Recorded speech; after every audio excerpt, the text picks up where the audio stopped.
Assalamualaikum warahmatullahi wabarakatuh. Perkenalkan, nama saya Stabita Firdausi. Saya adalah mahasiswi dari Universitas Pancasakti Bekasi, Fakultas Ekonomi dan Bisnis, Program Studi Manajemen, dengan NIM 2892 Video ini saya buat guna untuk memenuhi nilai tugas ujian akhir semester mata kuliah perilaku organisasi dengan dosen pengampu Ibu Iva Masrifa MM. Di sini saya akan membahas mengenai konflik dan stres kerja. Pengertian konflik kerja. Sebelum kita lanjut ke pengertian konflik kerja, kita harus tahu terlebih dahulu pengertian dari konflik itu sendiri.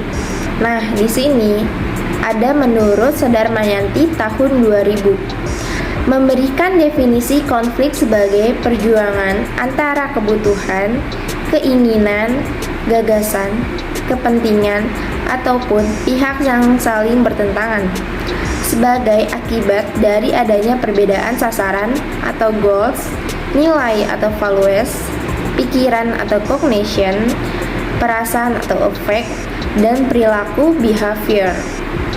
Nah, di sini konflik yang terjadi dalam organisasi merupakan sebuah interaksi antar anggota yang lebih bersifat pertentangan karena suatu perbedaan dan ketidaksepakatan.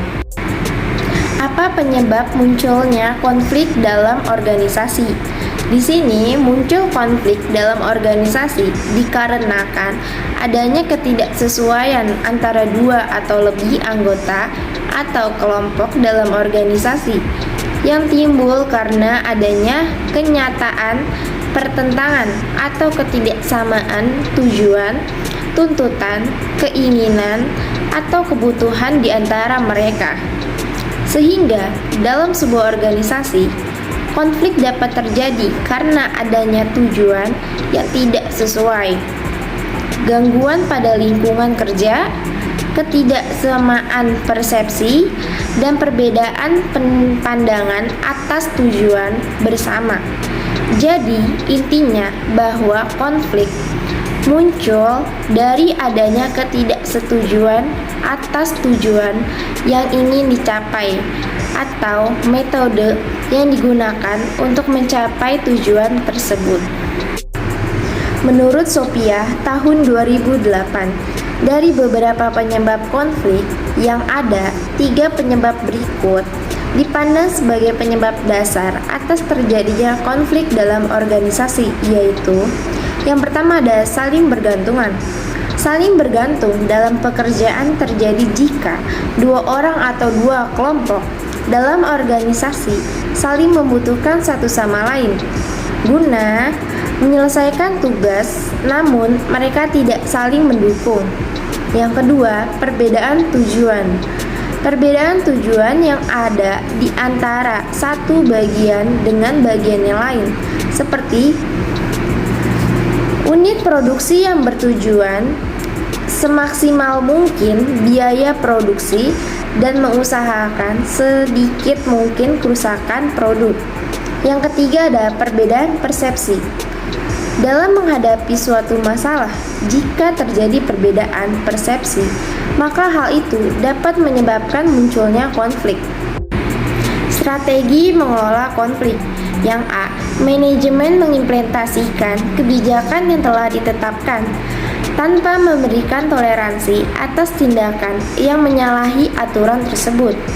Yang B, memastikan bahwa kebijakan yang telah ditetapkan tidak mengandung diskriminasi. Yang C, memastikan bahwa manajer memberi contoh yang profesional dalam mencegah dan mengelola konflik. Yang D, mendidik seluruh anggota organisasi dalam berkomunikasi, khususnya pada setiap masalah yang terjadi, dan menetapkan strategi untuk mengurangi stres di antara staf.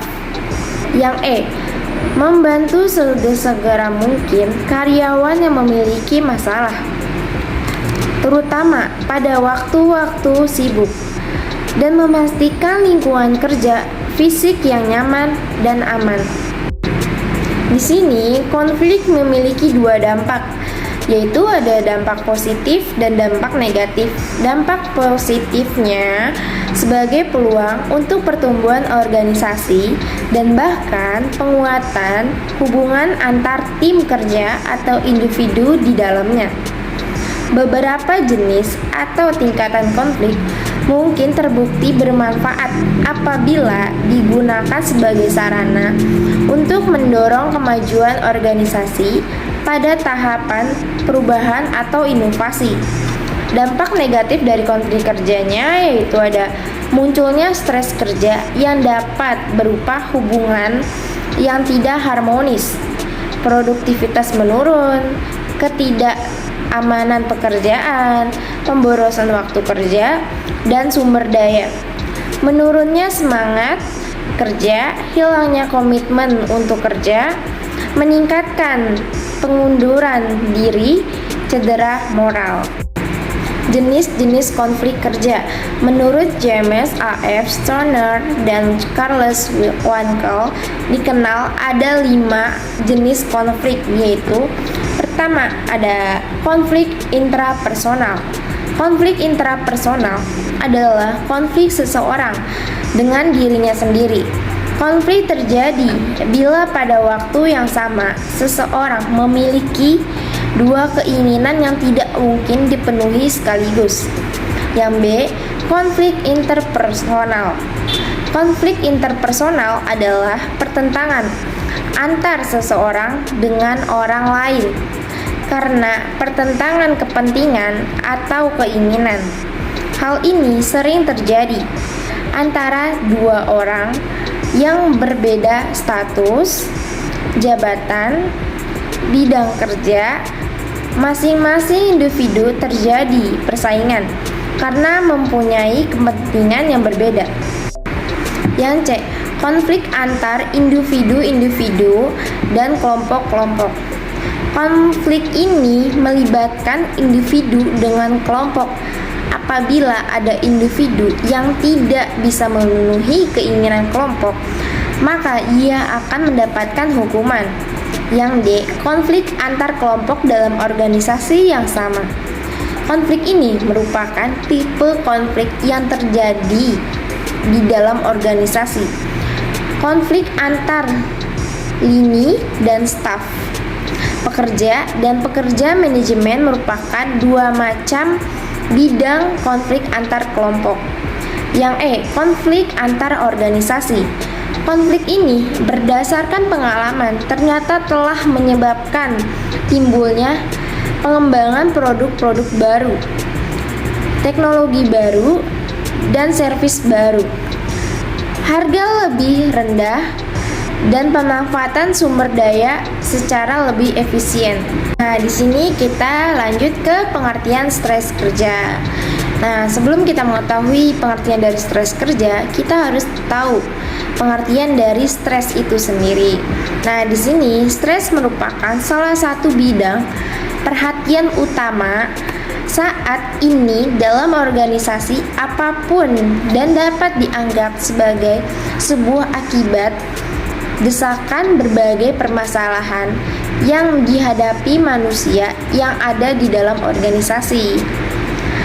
Menurut Rifai Fethizal tahun 2004 menyebutkan stres kerja merupakan sesuatu kondisi ketegangan yang menciptakan adanya ketidakseimbangan fisik dan psikis yang mempengaruhi emosi, proses berpikir, dan kondisi seorang karyawan terhadap lingkungannya. Artinya, stres terjadi akibat dipicu oleh ketidaknyamanan diri oleh hal-hal di sekitarnya yang mempengaruhi kestabilan emosi mereka.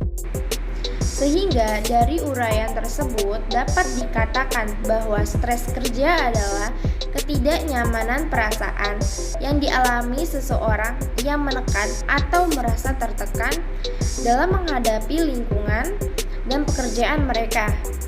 Stres yang muncul yang berhubungan dengan pekerjaan dapat berupa tanggapan yang dimiliki seseorang ketika tuntutan dan tekanan kerja yang dihadapi tidak sesuai dengan pengetahuan dan kemampuan mereka.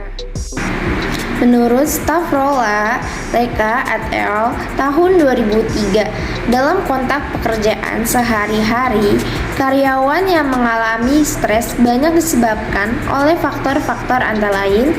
Yang pertama ada jenis pekerjaan, seperti tugas yang monoton, kurang tantangan, kurangnya variasi, tugas yang tidak menyenangkan.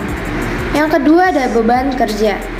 Dari kecepatan kerja, seperti terlalu sedikit waktu untuk dilakukan, pekerjaan di bawah tekanan waktu, jadwal kerja yang kesat, tidak berfleksibel, jam kerja tak terduga, jadwal shift yang dirancang buruk. Yang ketiga ada partisipasi dan kontrol, seperti kurangnya partisipasi dalam pengambilan keputusan, kurangnya kontrol, atau misalnya atas metode kerja, bekerja dengan kecepatan tinggi. Yang keempat ada pengembangan karir, status, dan kompensasi, seperti keamanan pekerjaan, kurangnya prospek promosi, skema pembayaran yang lemah, besaran pembayaran yang minim, sistem evaluasi kinerja yang tidak jelas, hubungan intrapersonal.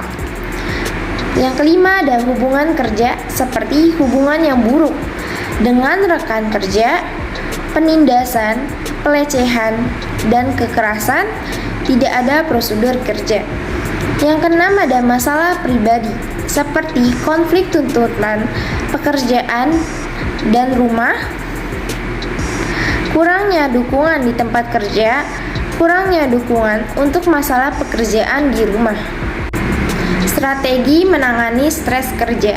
Stres kerja karyawan berdampak pada produktivitas dan semangat kerja mereka.